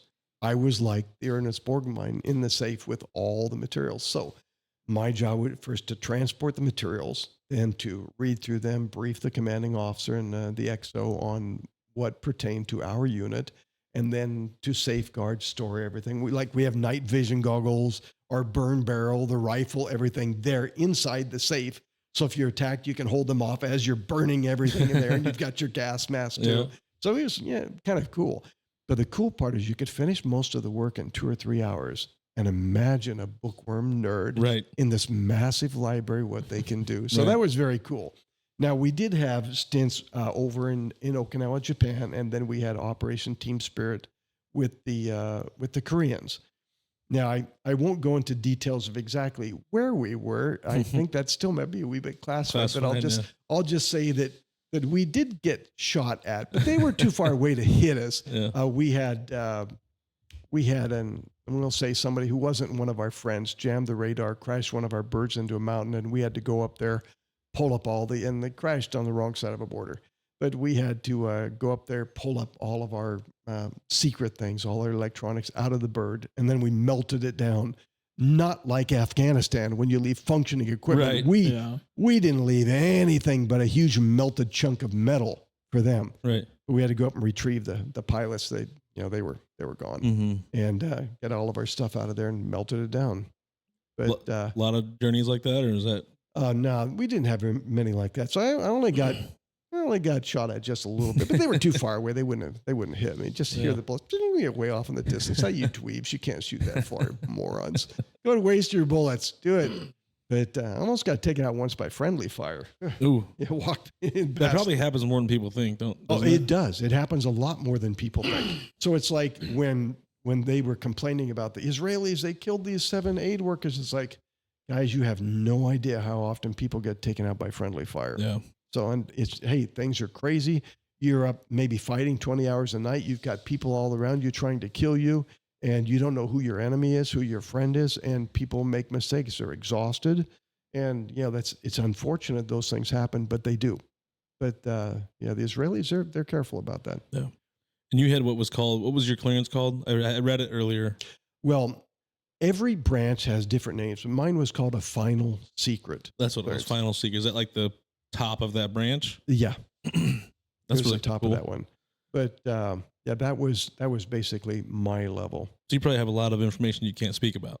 Oh, well, what I have to do is I have to think, okay, now when was this classified and when will it be declassified? And then I just have to go back and see how many years. But there's some things that I can't talk about. No, I'm sure. But eventually maybe? Oh, yes.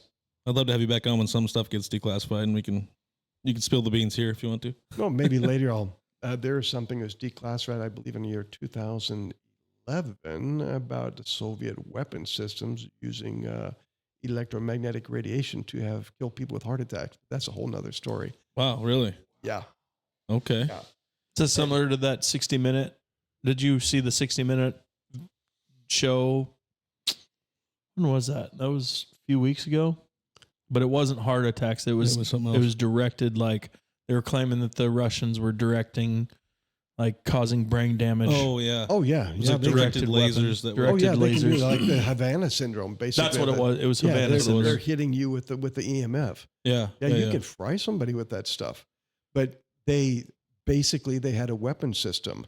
Well, I'll just give you a quick brief. Go into it. Yeah. They had a weapon system and of course, they took people out of their prison to test it on the enemy forces. Our prisoners, they don't really care about them over there.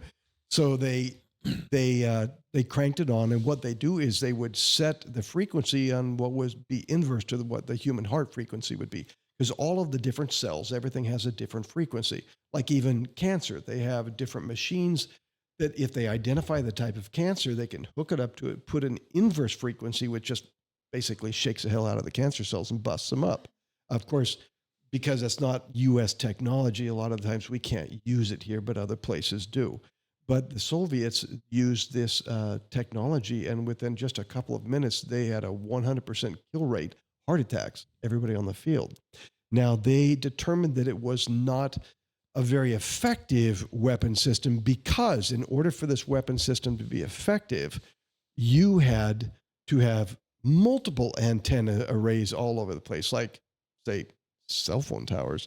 Because if you had your one antenna array, someone takes out your antenna, bam, they just took out your weapon system. Mm-hmm. But if you could link into multiple different antenna systems, say like a 5G network everywhere, into it and do that, then it would become an effective weapon system.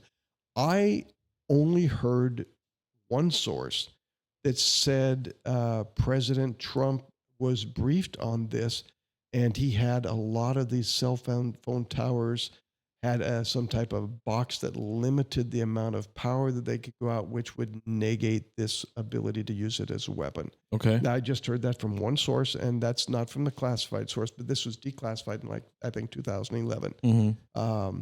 But basically, the secret things last like 30 years. Yeah. That's very interesting. It kind of makes me nervous. In fact, out in my car, right, I carry an antimony vest with me. It's not quite as good as lead, but it's pretty good. Mm-hmm. It stops any radiation. So that way, if I'm up in DC, I'm going to have a bulletproof vest. They won't like me.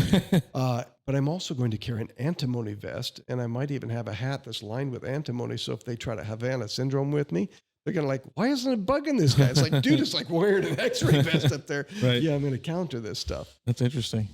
Do you have any other stories or situations that you're allowed to talk about from the military, that maybe one or two that you want to discuss, or is that for another time? Can't think of anything specific. Now, in the military, though, I was kind of busted up. And I'm listed as 90% physically disabled.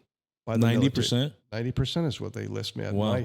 My right hand is messed up. I can't maintain a grip on the right hand. I have to use my left hand. If I try to run, or if I walk too long, I was broken up, hip and spine were basically broken, almost severed my spine. If I try to run, my legs will be paralyzed for maybe a couple of weeks. I can't walk a long distance. I can walk a little bit. I can do some general work, but I can't push it. If I do, I will have to be in a wheelchair.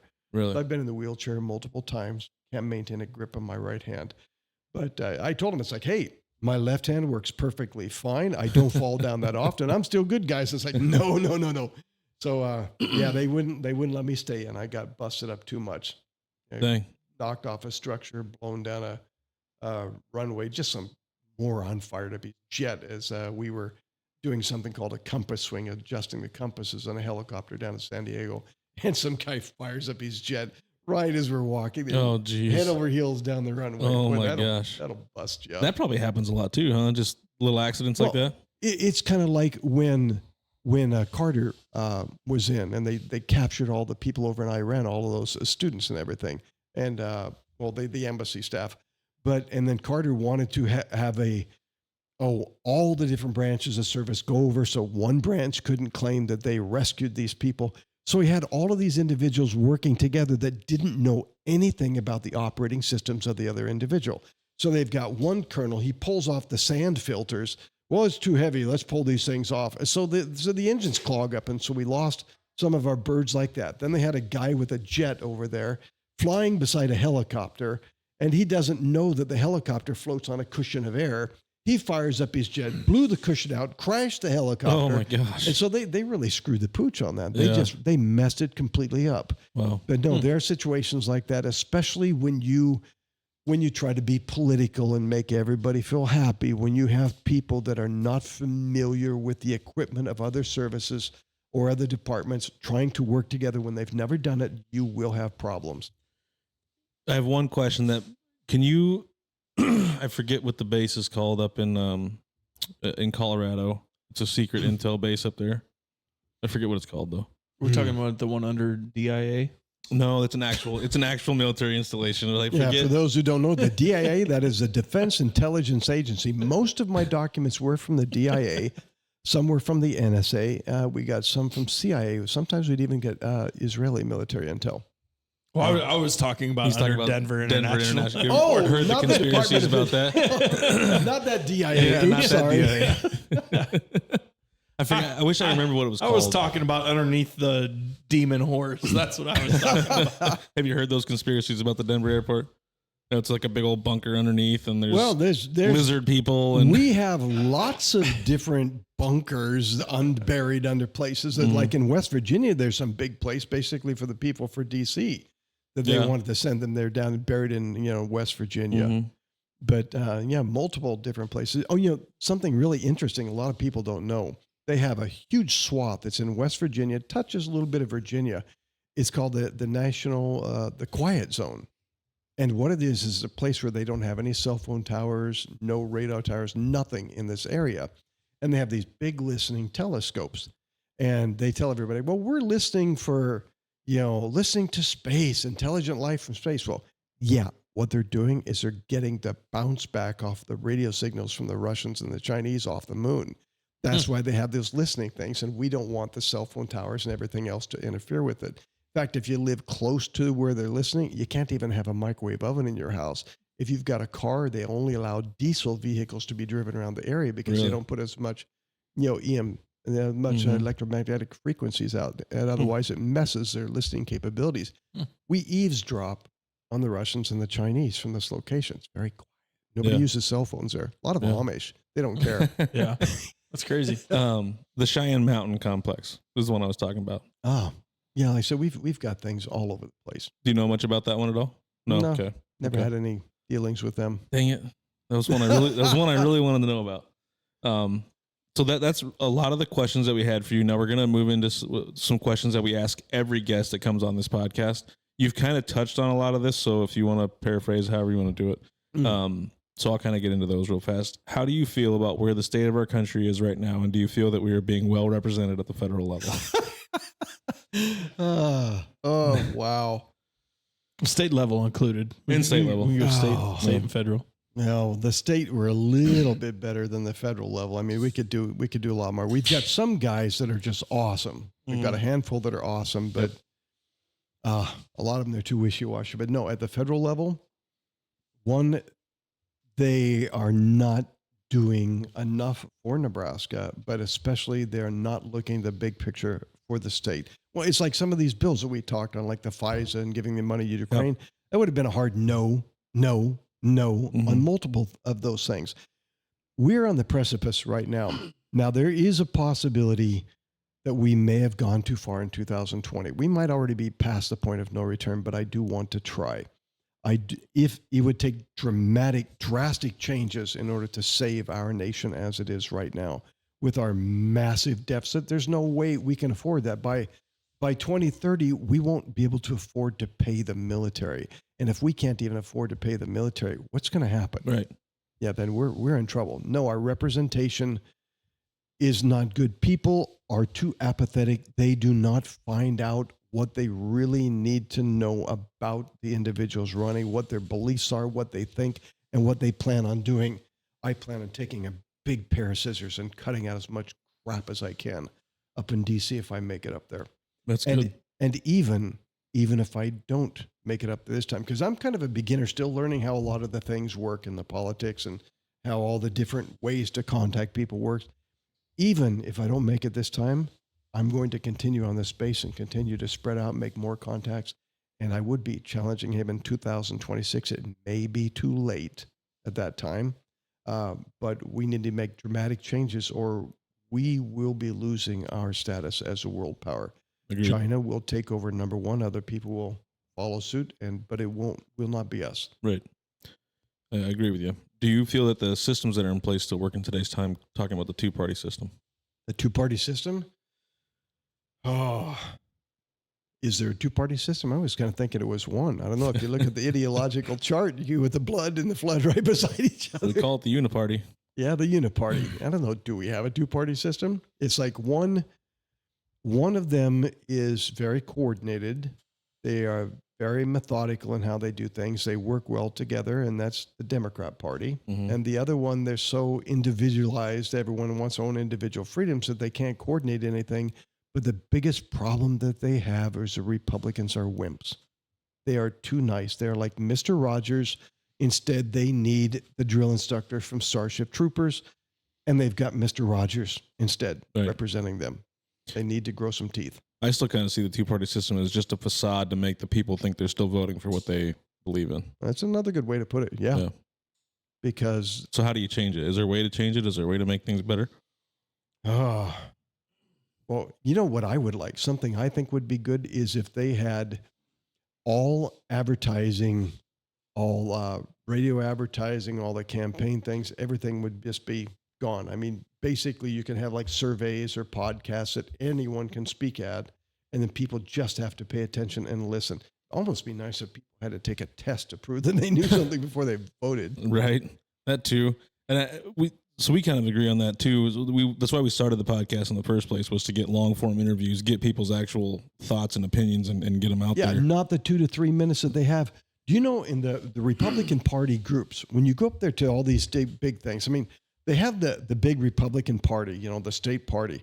Why do they have it? The purpose is supposedly to get all of these strong conservative Republicans elected, but yet they go through all their procedures and their rules and all their talking, and then they have candidates come up. All right, everyone, you have 3 minutes to speak. It's like, wait a minute.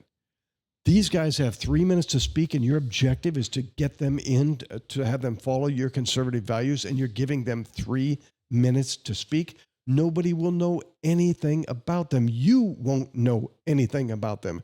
You cannot make a decision on these people if you give them only 3 minutes to speak. Yep. You've got to give them time. You need to know who all of these people are, like the endorsements that they have. Someone said, well, in the 1st Congressional District, the Nebraska GOP has not endorsed any candidates. Well, the reason is they were trying to stick it to all the incumbents, but they made it so you had to call up or email a certain time, request endorsements. Now, here's a kicker. You send an email, you get an auto response. Mm-hmm. And it might be weeks because they're understaffed before they get back to you. Even though I requested endorsement many times when they had the actual speaking, well, we didn't have you on the list because we didn't hear from you. It's like, go check your mails, guys. You'll see it buried in there, several of them. Yep. But no, the two-party system is not working. It's like a facade, like you say, in order to make people believe that they are choosing who they really want in there. And they're not. No, it's a uniparty. What are your thoughts on campaign attacking? Campaign what? Attacking, like when one candidate attacks their opponent negatively, campaigns. not like speaking on facts, but like negatively saying. Well, so like if I say that flood is like it's a wonderful day in the neighborhood, would that be considered an attack? I wouldn't see that. I don't know. What do you think? Well, I just say he's homonymically a little bit. He's too nice. He I don't wants to think get that's a along with main everybody. thing, but yeah. Well, it's like if someone says Connely is a little bit overbearing and he kind of acts like a scary, mean old drill instructor. It's like, well, yeah, and so yeah, anything that's not like okay. Well, let's out of line. Let's back up and look at what happened in the gubernatorial election with them. Throwing. Well, they did this and they did that, and I'm there thinking, that's insignificant. Why are you whining and complaining about this? Or Charles Herbster, when they pull up he grabbed my backside, that's so terrible. Charles is a little guy. He's got short arms. I walked by a table where he is sitting, and he reached over and he grabbed my butt. Did he try to grab my butt? No, he tried to tap me on the back, but I've got longer legs and he couldn't reach that high. Right. And so did he probably grab that lady's butt? Yeah, he was probably trying to get her attention and he hit her butt instead. But no, when you start pulling stuff like that on people, no, that's BS. That's kind of the stuff I'm talking about. Yeah. When you do that, that's BS. What you need to do is talk about what the issues are, what the problems are that need to be solved, how you would vote, and say, hey, they voted this way. I would not do that. Well, for example, the FISA one, I would have voted no. Mm. The omnibus, I would have voted no. The money to Ukraine, I would have voted no. All they need to do is say they voted yes, and this is what the result is, and Yeah. I would have voted no. Yeah. I don't like all the attacks. It's pointless. That's one thing. I got a compliment from Don Bacon when I was running originally in District 2. Don Bacon said, I could tell that Connely will run a gentlemanly campaign and he will not throw all these negative ads or attacks out against me. I always say just campaign on your own merits. Yes, you Yeah. campaign on your own merits. Yep. And it's like Bacon at the same time. I think he was an Air Force chaplain or something? I'm not sure. But he's a nice guy. Mhm. And for me, that's a problem. He's too nice. When you're in a wartime situation, and we are, Mhm.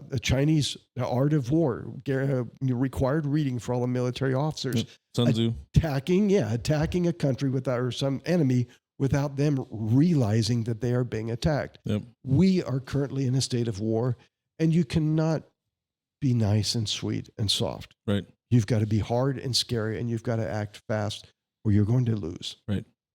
Vance, do you have anything, any other questions or anything you want to add before we kind of start to wrap up? There was a lot here, so I'm pretty good. So we want to give you a couple minutes uninterrupted to give whatever thoughts you want, your last thoughts to the listeners. Oh, wow. Well, I've already given a lot already. What Mhm. about, okay, I will toss out some other things. We have multiple different problems that we've had before in the past that have not been addressed. Think of all the different congressmen that ran on getting Obamacare done and getting Obamacare taken care of. And they're running on it and they got elected on, and all of a sudden they just kind of forgot about it and they didn't get rid of it. Mm-hmm. And so we still have the Obamacare problem. Or let's look at the COVID problem. Yep. I was one of the people testifying against remdesivir in the state capitol building. They were trying to spend millions of Nebraska taxpayer dollars to put remdesivir in all the hospitals in Nebraska. They had one individual, they came up and they testified against it and for ivermectin. I believe it was Senator Erdman also was saying, well, doesn't it only cost $10 for ivermectin to get rid of this stuff? And I won't get into the details of some of the people that I saved with ivermectin who were going to go into the hospital to the emergency room the following day. Within 8 hours after they took it, it was gone. The virus was wiped out. We need accountability for all that COVID BS and all the people who died and who were killed by the medical establishment because they trusted what was told to them and all the rights and everything we lost. We need that. As you mentioned before, the three-letter agencies like the FBI, they need to have their wings clipped with all the BS that they've been doing. And like the ATF, they need to be gone. Groups like that, they need to completely disappear. But then our education as well, getting rid of our education department, and they need to completely clear out the federal department. They need to monitor and see who they put in there. Mm-hmm. Trump walked in blind. Even RFK Kennedy's running as an independent. Yep. Even he says Trump had good intentions. He wanted to go out there and clean out the swamp, but he didn't realize all the garbage that he had around him, all the people that were already there that he should have gotten rid of in the beginning. He didn't realize how corrupt it was, and he tried, but they are overwhelmingly attacking him right now. Mm-hmm. Our judicial system is horrendously bad. That's another thing, the J6 political prisoners. These guys were, a lot of them just wandering into the Capitol building. Yes, you had bad actors. They went in there, they broke in, they destroyed things. Yeah, they should get in trouble for what they did. But all of these political prisoners who were picked up, many of them are actually innocent. Since we have all the video evidence, we have a lot of people that are still in jail, but they are innocent. And we know that they're innocent, but they're still in jail, Mm-hmm. not released on bail. They don't have court time, nothing. Right. So no, there are a lot of things that they need to be taken care of. They're sweeping things under the rug. And now as far as Hunter Biden getting caught on gun charges, it's like, no, I could care less about his gun charges. I don't have a problem with that. What Yeah. I care about is his father getting bribe money from China and taking what I would consider treasonous actions. If you look at everything that's happening, southern border, abandoning our weapons in Afghanistan, those are all individual steps that look like they are well planned out by somebody who's intending to weaken the United States and empower China. Yeah, I would agree. Any thoughts on that at all? Good. We'll probably end everything there if that's got everything out you wanted to get out. Yeah, that's all I can think of right now. We kind of covered a lot of stuff. Yeah, we did. We that happens with us on this show. So we really appreciate you making time to be here today and giving us your thoughts and driving here. I know it was probably a long trip for you. Well, I drove a lot before I even started driving up here. But yeah, if there's anything else that you want to throw out there, any little off the side of all things that you can think of, we can always have you back on too. Even after, we'd love to have you back on and go over some more things at some point too. Yeah, it'd be nice to actually kind of cover the world reserve currency and how that system is set up and stuff. Yeah, you can always give us some topics and I can do some research and we can dabble in some of that stuff on another show if you want to. That sounds good. Yeah, I give lectures on things like this every week with my advanced students. Oh, cool. In fact, tonight from 1 a.m. to 6 a.m., well, actually tomorrow morning, 1 a.m. to 6 a.m., I will be doing lectures on Zoom for Japanese students. Yeah, that's great. I'd like to have you on to talk more about the schooling even more than that'd be fun. That's probably my number one thing that I would like to have. We could do a whole talk about the education. Episode on that. Well, yeah, because basically the education that I do is a mixture of American, Japanese, and various different European ones, kind of all clumped together, and then kind of my own twist on it. And I could give you guys the background on how I kind of discovered what to do. And it was amazing. It was actually a shop teacher when I was trying to find the best English teacher there so I could copy what he was doing when I originally went to Japan. And I found the guy whose students blew everybody away. And when I went up and I asked this guy, I said, what do you do? How do you teach that makes your students head and shoulders? And he had a low performing class in every other subject, but their English, they were like number 3 in the prefecture, but everything else were like number 60. They were horrible in all their subjects except for English, and they ruled. They were like number 3 out of all these multiple schools. I said, how do you do this? And do that? And his response was this: すいません、私英語あんまりわかんない。私は技術の先生 which means, I'm sorry, I don't really speak English. I'm a shop teacher. They didn't have enough English teachers to teach the classes, and they grabbed the shop teacher and they threw him in. And this guy's classes were overwhelmingly number 1 in this entire prefecture as far as the average level of the kids compared to their English abilities. Overall, well, number 3 in English, but comparatively, he blew everybody away. But he was a shop teacher. That's not crazy. an English teacher. That's awesome. Well, yeah, we'll definitely be back on and we can definitely dive into that a little more too. And I think it'll be a lot of fun. I think it would be too. Perfect. Well, again, we really appreciate you being here. Yep. Thanks for coming on. Big thanks to my co-host, Vance Neidig, our producer, Cole Peterson, and we will see you guys next week.